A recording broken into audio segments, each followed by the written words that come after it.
मौजूद हूँ उकाड़ा के थाना सदर की हदूद में आने वाले गांव 36-37 टूआर में, जहां पर काफ़ी लोग गैदरिंग है और एहतजाज की शक्ल अख्तियार कर चुका है। इन लोगों का क्यों एहतजाज है, किसके खिलाफ एहतजाज कर रहे हैं, ये हम इन्हीं की ज़बानी जानेंगे। आइए इनसे बात करते हैं। अस्सलाम वालेकुम जी। वालेकुम क्या नाम है आपका सर? मोहम्मद अकरम। सर क्या मैटर है, क्यों आप इस जो गैदरिंग करके खड़े हैं? क्या सर यहाँ हमारे इमाम मस्जिद रैश पजीर थे, तो हमारे सामने जो घर नज़र आ रहा है ये हमारे पीर साहब हैं, तकरीबन 100 साल से भी ज़्यादा पहले से यहाँ रह रहे हैं। तो उनके कुछ बच्चे ऊपर छत पर आए थे, तो हाफिज साहब ने उनसे बदतमीज़ी की, और वैसे भी यहाँ बच्चियों को पढ़ाने के मामले में भी उन्होंने अंदर नहीं आने दिया किसी बच्चे को भी पढ़ने के लिए।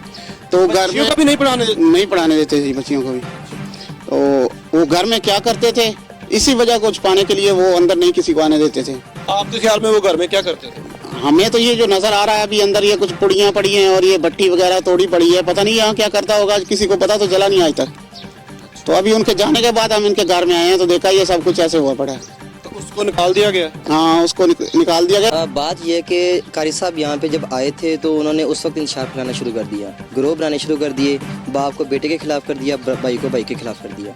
और जब वो कल गए हैं तो हमने घर में आके जब देखा है तो ये नई हमें माजरा हमारे सामने आया कि देखा है कि वो जैसे भट्टी लगी हुई है, शराब निकालता है ऐसे, और फिर वो नशे की पुड़ियाँ पड़ी हुई हैं, जैसे लोगों को फिर अंदर बुलाता है, उन्हें नशे करवाता है, नशे पे लगाता है।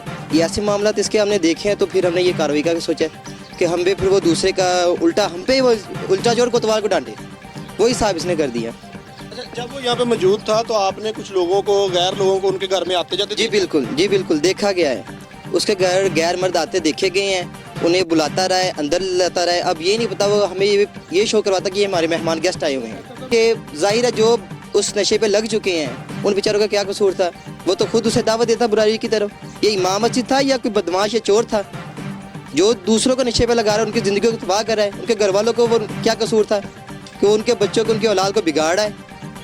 बच्चों को पढ़ाने में भी जिम्मेदारी नहीं है, किसी बच्चे को आने नहीं देता, दाखिल नहीं होने देता था, इसी वजह से कि वो अपनी चोरी को छुपाई। नाज़रीन, मेरे साथ तलका जो मस्जिद है उस मस्जिद के कमेटी के मेंबर मौजूद हैं, उनसे बात करते हैं, उनका क्या कहना है। अस्सलाम वालेकुम जी। वालेकुम क्या अस्सलाम। नाम है आपका? मुबारक अली मेरा नाम। क्या मैटर हुआ है, आप कमेटी के मेंबर हैं, क्या देखा है आपने, क्या मामला हुए? मेरा ये सिलसिला था कि मैं मस्जिद का खादम भी हूँ और मेरा उनके साथ अक्सर बैठना उठना होता था। बाद में उसने मुझे धमकियाँ लगाना शुरू कर दी।